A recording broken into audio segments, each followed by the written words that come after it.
glory days at the stick. From who's got it better than us to brick by brick. It's always the 49ers way, from off-season to game day. Yeah, we talk back. It's the 49ers Cutback.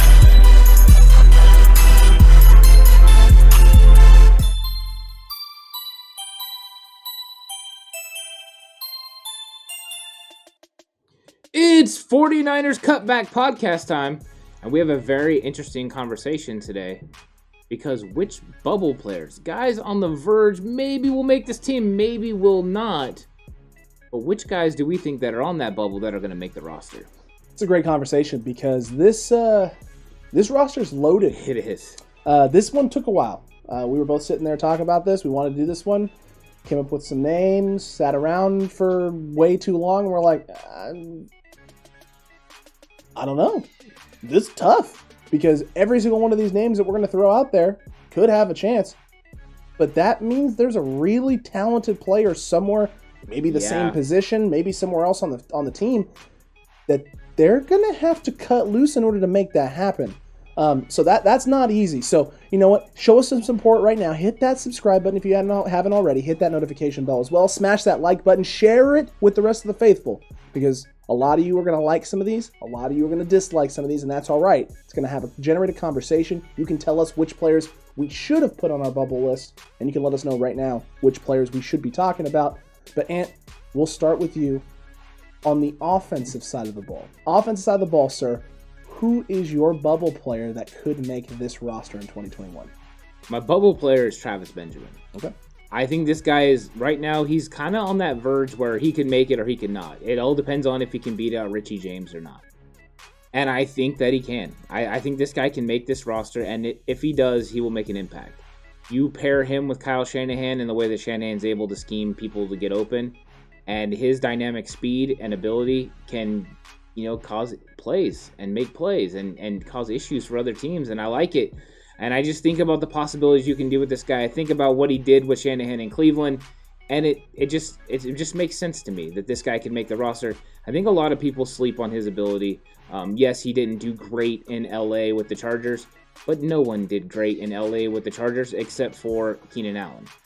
Everyone else has kind of underperformed, even Williams there. So, there's not a lot of big-time players coming out of there. They didn't really have quarterbacks that you could be successful with. But you're going to be able to use this guy's skill set. He's good with short area quickness. He's good catching the ball on the run, staying full speed, and then taking it to the house with the afterburners. He has the punt and kick return ability, which I like. But I also like that he's a savvy veteran that understands the offense, that can come in and execute at a high level with good hands. That is what you want. That's what you're looking for.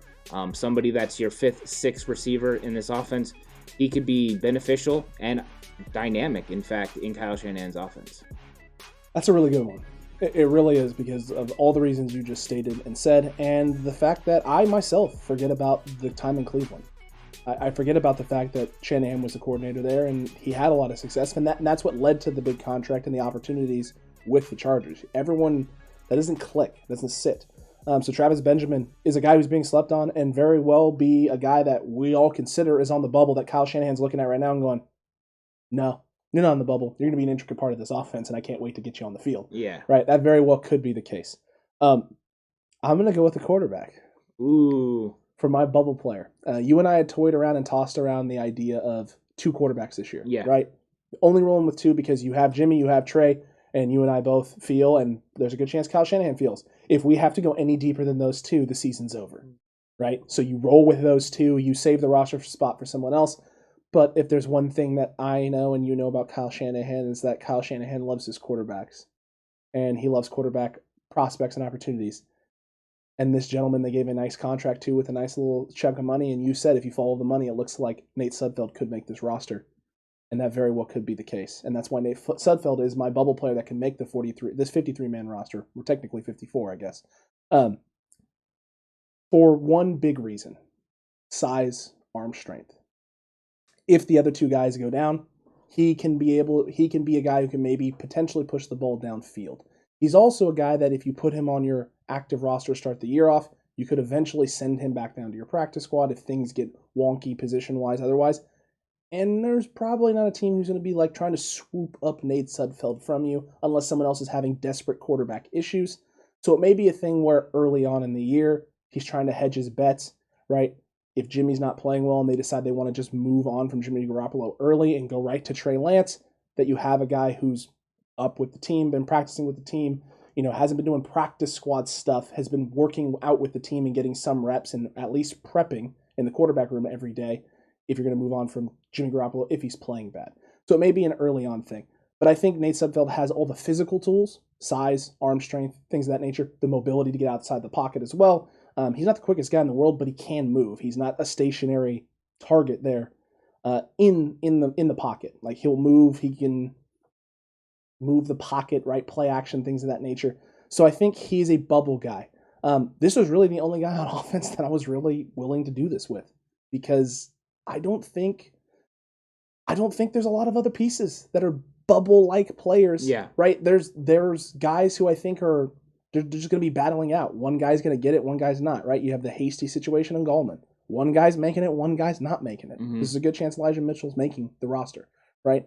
The offensive line, we're all pretty comfortable and confident with who it's going to be. Well, there's some bubbles there. There are some bubbles there, but it's like the back end of the roster, right? Jalen Moore or Tom Compton. Things like that. Yeah. So for me, this was the only guy that I feel like that you could make a move like this with and it not necessarily drastically impact the rest of the roster on the offense side of the football, because I think Kyle Shanahan kind of has an idea of who his receivers and running backs are going to be. Yeah. I'm shocked you didn't go with Chosen Rosen. Never. Never in a million years. The Rosen one. Not even if there's a fire. Not even then. Yeah, I thought that's where you were going to go. My next one, though, wait, before I go, that was a good choice because there is a bubble there between those two quarterbacks, and it's going to be interesting who wins that job, or if the 49ers just decide to just go to scrap it all together, keep one of them on the practice squad. I think so. I think that is an option. You've seen Tampa Bay do that last year. Roll with two and just know, hey, if we get back there, we're in trouble.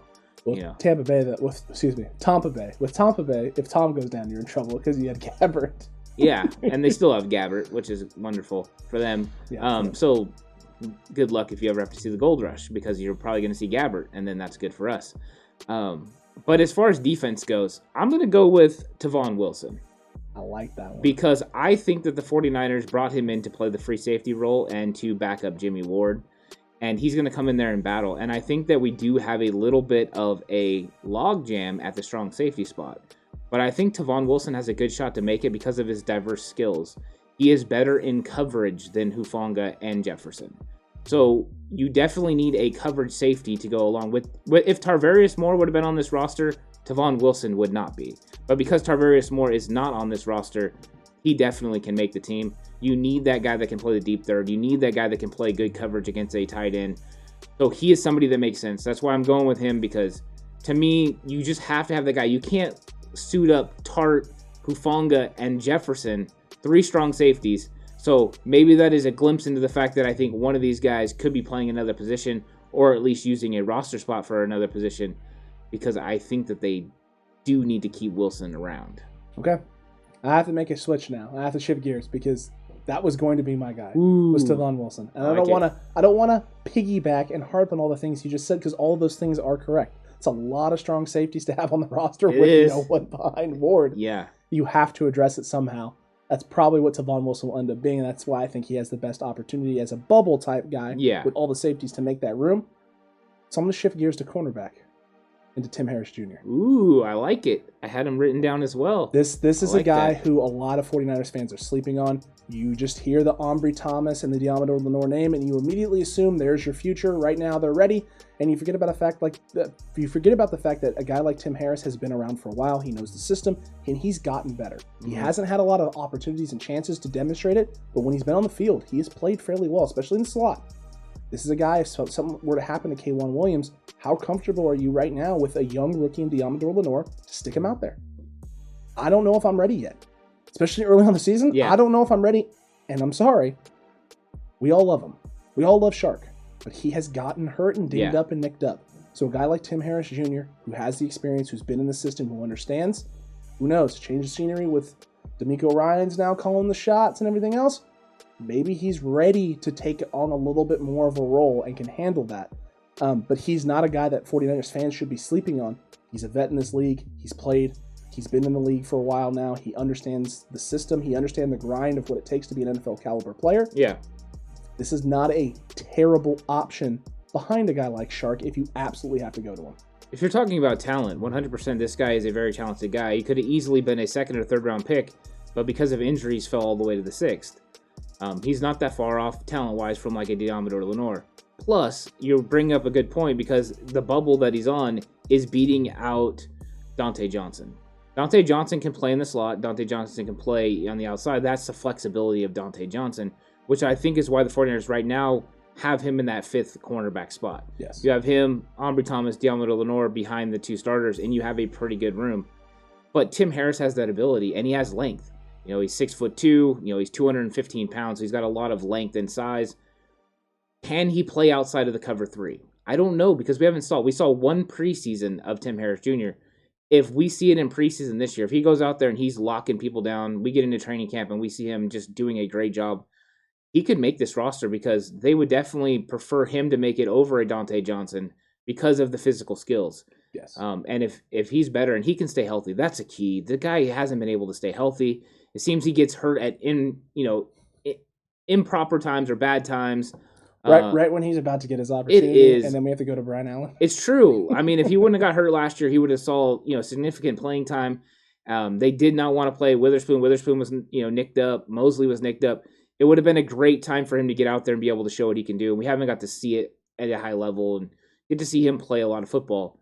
So yes, I like that pick a lot. Tim Harris Jr. That was one I wrote down because you and I had the same 2 names. We did. That. I actually have a third name. Who's the third name? The third name is Demetrius Flanagan-Foles. Okay, all right, I like it. The reason being is that I think he could beat out Nathan Jerry, even if they decide to go 4 linebackers, because they're so high on him.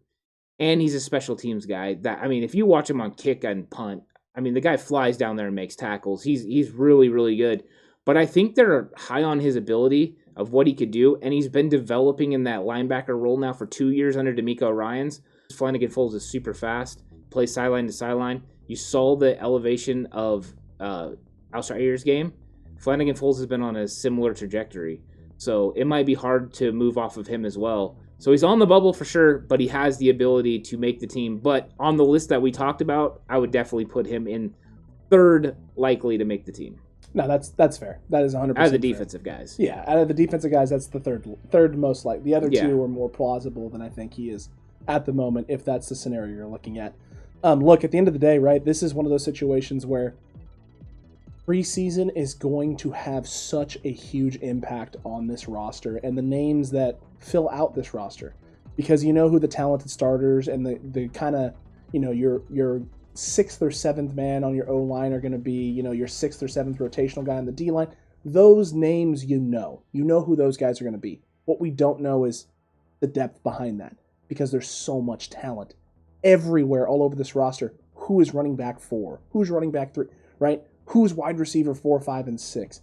Are you keeping a 3rd quarterback? Who are your go-to corners after Verrett and Mosley? Are you rolling with the young guys? You sticking with some of the veterans, some of the names you've had for a few years?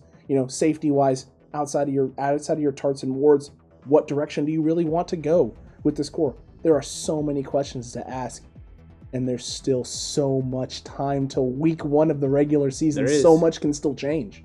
Yeah, and I think another big thing to watch, you brought up preseason, is to watch the joint practices with the Chargers. Yes. Those are going to be physical. They're going to be in your face, and you're going to see players step up. That's when players step up. We can't read too much into it as far as if Trey Lance goes out there and struggles or somebody else struggles. Jimmy Garoppolo famously throws 5 interceptions. He's the worst. He's going to stink. I kind of want Jimmy to throw 5 picks because I think then he'll have a great year. But hey, how would you? Is there any part of Jimmy, him and Kyle talk, right? And they're discussing things, and Kyle's like, Jimmy, why don't you just go out there and just let Grant have himself a day. Just give him some content, for like a week here. Just have a spike every ball into the ground 2 yards before the receiver. Just let Grant lose his mind. Be hilarious. It'd be the greatest troll of all time. It would, and they're not going to do it. They're going to go out there and they're going to try to execute it at a high level. They're going to compete, yeah. They're competitors. I mean, they are. But yes, this preseason is going to be more exciting than any preseason we've seen in the not so distant, past. Yeah. Because I think that there's a lot of questions and there's a lot of cool names to watch. We didn't get to see it last year, so I want to see Jawan Jennings that didn't get to play last year. I want to see Tim Harris, who didn't get a preseason last year. There's so many guys on this. I want to see how they're going to use Travis Benjamin, and when they get him out there, how he's going to do, how Aaron Banks is. Too many guys to watch, too many great battles as well that are going to happen in camp. I'm here for all of it. I can't wait for it because I think that it's going to be an exciting preseason, and that's going to kick us straight into a very exciting regular season. 100%, and don't sleep on the undrafted guys as well, because you never quite know. So the undrafted linebackers we have, wide receivers, Austin Watkins, whether it's Peterson, whoever it is, these guys are going to have an opportunity for the first time in over a year to go out there and prove that they deserve a shot or an opportunity to be on this roster, and they could surprise or shock you. You just don't know. You get the right guy in the right system at the right time, could equal and lead to success, which would shock everybody because this team is already talented. And if any of these undrafted guys are able to crack this 53-man roster, oh my Lord almighty, that means there's going to be more names leaving San Francisco who are going to go on and play on other football teams this year. Yeah, how many guys are going to make huge jumps and improvements in this time that they've had away? These guys don't go sit and just rest and be like, no, they're all trying to get better. They're all getting, working hard and trying to get as good as they can be to compete. Hold on a second. You mean to tell me that when they're not practicing with the team, they're working out on their own? Yes. My God. I know some of them don't post it on social media, so it's not actually legit. It doesn't count. It doesn't count, yeah. That's what it does happen. That's crazy. Like, I can guarantee you Jalen Hurd is actually working out, even though you never see it on any social media because he doesn't post on social media. So to you folks in the Facebook groups who I've been having the exact discussion with and issues with and trying to get you to understand that these team players do actually do this. They actually work out in the offseason away from the team. It's confirmed. It's crazy. It does happen. My God. Now, who would have thought? Who would have thought that professional athletes would be professional and perfect their craft?